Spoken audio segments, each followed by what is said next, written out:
Les archives royales danoises ont conservé plusieurs documents liés à ces accords. Voici un sauf-conduit algérien. Nous n'avons que la partie danoise. Comme vous le voyez, il en manque une partie. C'est un document que le capitaine danois emportait avec lui.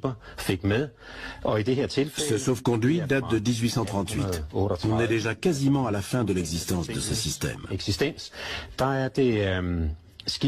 Le vaisseau concerné est le Magdalene, immatriculé à Copenhague. Il a effectué un voyage depuis la capitale. Son capitaine était Jacob Ebert et il devait emprunter le détroit de Gibraltar. Les pirates algériens, de leur côté, avaient reçu la partie supérieure du document envoyé depuis le Danemark et qui correspondait parfaitement avec la partie inférieure. Le capitaine danois présentait sa partie, le pirate la sienne, et si les deux s'emboîtaient, cela signifiait que le navire danois venait d'un pays qui s'était acquitté du droit de passage.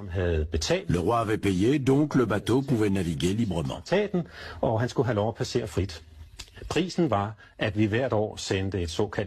Le tribut annuel consistait en une cargaison de poudre et de boulets, de faucons d'Islande, de cornes de narval et d'autres produits du Nord. C'était de cette manière que le traité était scellé.